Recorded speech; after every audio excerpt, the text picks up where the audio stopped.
Estamos listos con la entrevista a Mauricio Alarcón, un ex constitucionalista, que digo, un abogado Experto constitucionalista. constitucionalista. Es que me quedé con lo de exministro. Un abogado constitucionalista. Adelante, Israel.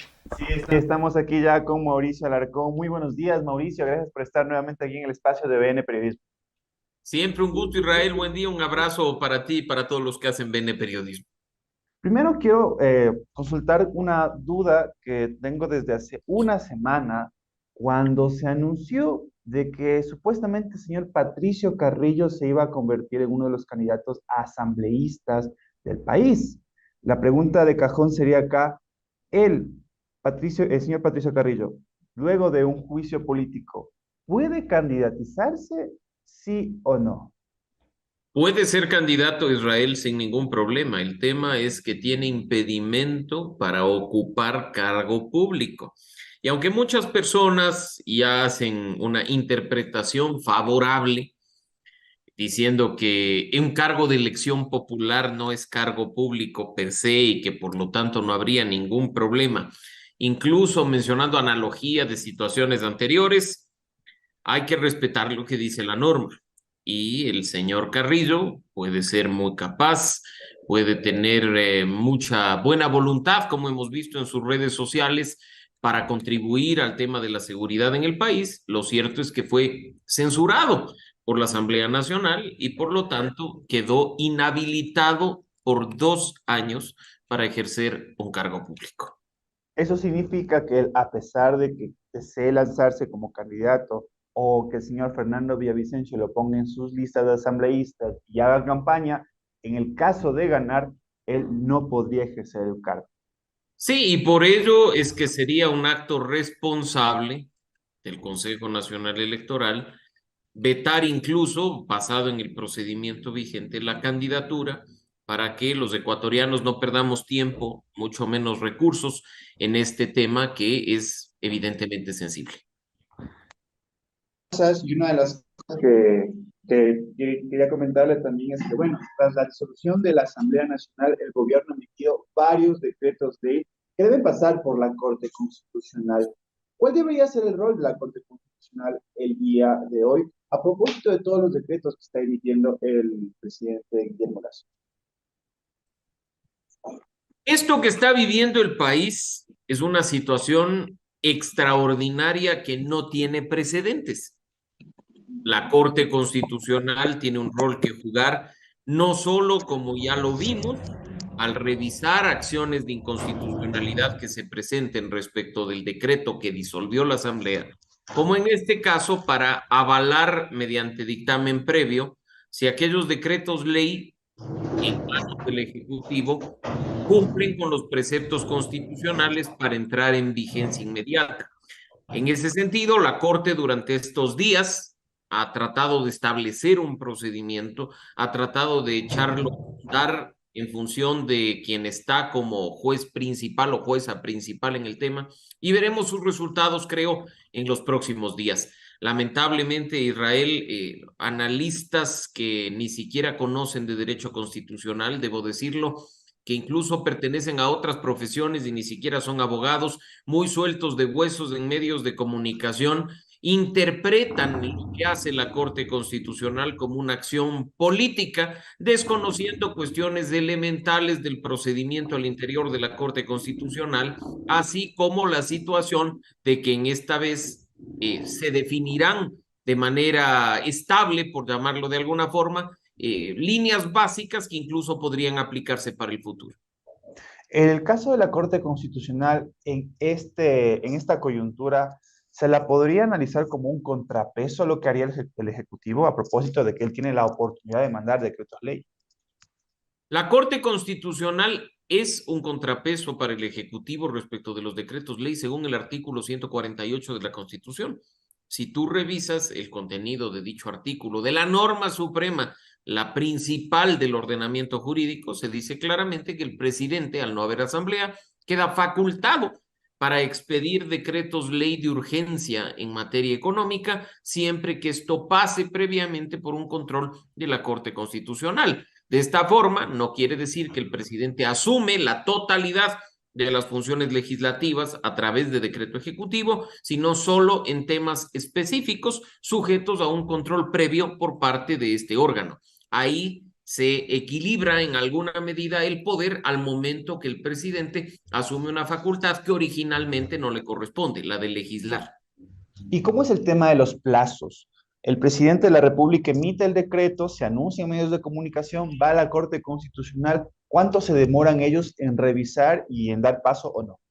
No hay un procedimiento. Nuevamente, en esto la Corte Constitucional está delineando las normas básicas que pueden fundamentar incluso decretos posteriores que puede emitir Lazo hasta ser constitucional y legalmente reemplazado con el proceso electoral que se avecina.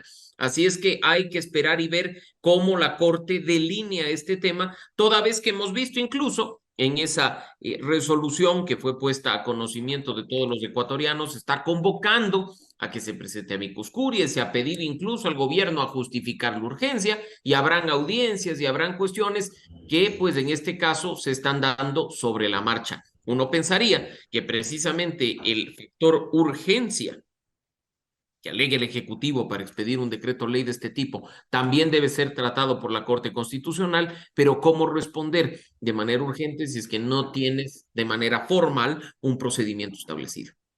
Por otra parte, también otra función del Estado se hace presente y es el Consejo de Participación Ciudadana. El Consejo de Participación Ciudadana anunció de que va a conformar veedurías ciudadanas para fiscalizar estos decretos ley del gobierno. ¿Qué podría hacer el Consejo de Participación Ciudadana ante lo que está emitiendo el presidente de la República? Nada más que lo que está haciendo. Yo creo que no hay que ver fantasmas donde no los hay. Nuevamente, personas que hacen mucho análisis político sin el fundamento normativo suficiente, quieren en este caso decir que el Consejo de Participación Ciudadana no tiene atribución constitucional o competencia constitucional para estas cosas, cuando sí las tiene. ¿No venían ustedes mismos, quienes hoy critican el tema, reclamando que el Consejo de Participación no hacía participación ciudadana y control social? Pues ahí está. Ahora bien, dejando de lado lo constitucional, sí hay que ser muy cuidadosos en cuanto al manejo político que la mayoría del Consejo de Participación Ciudadana le quiere dar a este tema. Una veeduría, ¿qué es lo que hace? Vigilar que las cosas se hagan de una manera o de otra sobre principalmente el fundamento de la norma y después emitir un informe que contendrá recomendaciones, conclusiones y hasta ahí. La veeduría no emite, ojo, informes vinculantes, ni mucho menos. Estamos hablando de un proceso de vigilancia, de aquellos que el Consejo de Participación Ciudadana está facultado a convocar y del que cualquier ciudadano, incluso por fuera de la convocatoria del Consejo de Participación Ciudadana, puede hacer. ¿Quiere BN Periodismo hacer una veeduría a cómo el presidente de la República emite decretos ley? Lo puede hacer. Israel, en el ejercicio de sus derechos de participación, lo puede hacer. Así es que no hay que ver fantasmas donde no los hay. En cuanto a la atribución, hay que poner el punto donde corresponde, que es en la utilización política de esta atribución constitucional a propósito de la coyuntura. Es decir, más que revisar y chequear y estar de ojo seco, no pueden hacer más los del Consejo de Participación Ciudadana. Es una veeduría, Israel. Ciudadanía y Desarrollo ha hecho veedurías desde sus inicios, desde hace 14 años. Los informes de veeduría lo que hacen es analizar el proceso, ver si está en línea con la normativa vigente y emitir conclusiones y recomendaciones. Es un proceso de vigilancia ciudadana, de seguimiento ciudadano dentro de aquellas herramientas de participación ciudadana que están establecidas en la Constitución. Más allá de ello, absolutamente acción alguna. ¿Qué ocurrirá con estos decretos una vez, digamos, que se aprueben, que la Corte Constitucional dé paso y llegue una nueva Asamblea Nacional? La Asamblea Nacional tengo entendido que podrá revisar o no estos decretos, pero con los tiempos tan cortos, ¿servirá de algo que el presidente emita decretos urgentes? Bueno, habrá que revisar la letra pequeña de los decretos ley de urgencia económica. El gobierno ha dicho que con su primer decreto ley intenta corregir el horror de la reforma tributaria que entró en vigencia el año pasado. Esperemos que así sea, pero tú ya lo has dicho. Puede el gobierno emitir, incluso con el aval previo de la Corte Constitucional, decenas de decretos ley de urgencia económica si quiere, que la asamblea que entre en funciones dentro de pocos meses, después de que nosotros elijamos nuevamente a 137 representantes, tiene la facultad constitucional de revisarlos y echarlos abajo o ratificarlos. Ese es un detalle no menor, pero que está establecido en el mismo artículo que usó el presidente para disolver la asamblea. Y a propósito de estas elecciones express que se vienen en agosto del 2023, ¿cómo tú analizas el panorama electoral inédito que vivirán los ecuatorianos en los próximos meses? Más de lo mismo parece ser el escenario. No hemos visto ni siquiera caras nuevas. Con el tiempo es bastante difícil que surja un outsider. Hemos visto que quienes quieren ser candidatos antes incluso de ser autoridades y están violando la ley, se ponen de acuerdo para irrespetar la disposición de la paridad de género del Código de la Democracia o incluso se burlan de los procesos democráticos internos al anunciar que ya han escogido a sus binomios, ellos directamente, no las bases de los movimientos ni sus directivas. Esa es la burla que le hacen al país quienes intentan después presentarse con cara de inocentes y su mejor sonrisa, convencernos de que votemos por ellos. Las consecuencias ya las estamos viviendo, Israel. ¿Cómo puede ser posible que con una asamblea de niveles tan bajos de credibilidad y confianza como la que salió, 137 legisladores con sus decepciones, por supuesto, haciendo un trabajo de condecoraciones y resoluciones sin sentido, en lugar de legislar y fiscalizar a favor del pueblo ecuatoriano, y los vamos a volver a ver en la papeleta? Y probablemente haya quienes quieran reelegirlos, aunque no sea una reelección en estricto sentido. Yo creo que la mayor responsabilidad en el escenario electoral actual la cargamos nosotros, pues el voto, hoy más que nunca, tiene un peso de premiar a aquellos que lo han hecho bien y castigar de manera definitiva a aquellos que hicieron cualquier cosa menos representarnos durante los 2 años que estuvieron en funciones.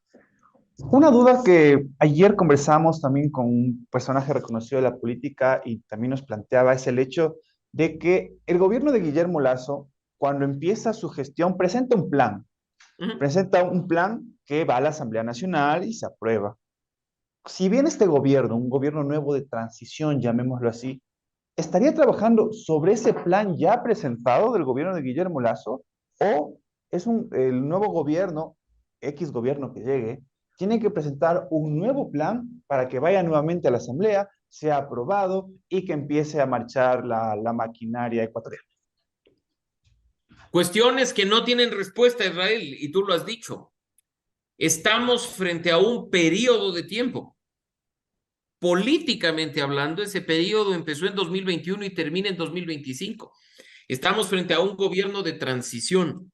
Estamos frente a quienes asumirán el poder por 1 año y medio a lo mucho, que no pueden ni deben perder tiempo, o creando un nuevo plan de desarrollo para un periodo tan pequeño, o incluso trabajando desde cero en cuestiones tan fundamentales como los de la legislación, que ya está en conocimiento de la Asamblea Nacional. En ese sentido, pues, lo responsable de quienes asuman el poder sería más que nada ejecutar, gestionar, no perder más el tiempo. Quien en este caso decide optar, por ejemplo, por la presidencia de la República, sabe que no tendrá más que 1 año y medio. Debe hacer propuestas para ese 1 año y medio. Debe enfocarse en cuestiones que puede cumplir dentro de ese periodo de tiempo y rendir cuentas desde que es candidato respecto a cómo va a hacer las cosas, quiénes van a ser sus colaboradores, cuál va a ser su equipo de gobierno. Hay muchos vacíos. Hay muchas preguntas que nos hacemos a propósito de esta circunstancia extraordinaria en la política nacional, pero lo cierto es que, más allá de interpretaciones constitucionales o legales, lo que necesitamos es que prime el sentido común. Pero insisto en la pregunta, es decir, le tocará trabajar con el plan, el programa de gobierno que tuvo Guillermo Lasso. O sea, Es que tiempo para presentar ojo, uno no es nuevo. un plan de gobierno, no confundamos las cosas, Israel, porque Ajá. al momento de inscribir la candidatura, cada binomio presidencial tiene que presentar un plan de gobierno, es un requisito obligatorio para inscribir una candidatura. Ok. Distinto de lo que es un plan nacional de desarrollo, que de acuerdo con la Constitución y la ley se establece para un periodo de tiempo. Lo que podríamos tener en la práctica es un binomio que gana la elección presidencial con su plan de gobierno pero tiene que Ajá. las acciones conectarlas con aquel Plan Nacional de Desarrollo, llamado Plan del Encuentro, no tengo el nombre exacto, que presentó Guillermo Lasso al asumir sus funciones y unos meses más tarde a través de la Secretaría de Planificación. Ok. Y ya para cerrar, Mauricio, recomendaciones para toda la gente que nos está mirando, que nuevamente se va a enfrentar a una papeleta para elegir asambleístas, para elegir presidente, bueno, y también el tema de la consulta de Yasuni. Recomendaciones generales para cerrar la entrevista. Votar informados, Israel. La responsabilidad la tenemos nosotros. En una consulta popular, por supuesto, leer las preguntas y leer los anexos. Por mucho que ya sepamos en un tema que se ha discutido durante tanto tiempo como lo de Yasuní, ser responsables en la lectura. En el caso de los candidatos, una situación totalmente distinta. Ya sabemos quiénes son, ya los conocemos, pero en espacios como este, tengamos la responsabilidad de informar respecto a lo que han hecho y lo que no han hecho.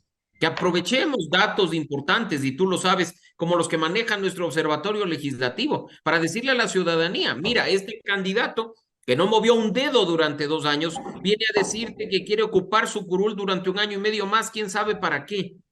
Vota por los mejores, vota responsablemente.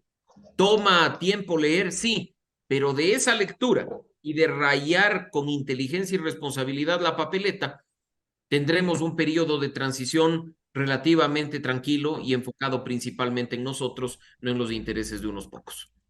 Muchísimas gracias, Mauricio. Ya sabes, este espacio siempre abierto para conversar sobre la coyuntura nacional, para conversar sobre veeduría ciudadana. Y nada, te estaremos invitados en las próximas semanas también para analizar lo que está pasando en el Ecuador. Con mucho gusto, Israel y amigos, encantado de estar aquí en BN Periodismo. Un saludo también para nuestra audiencia.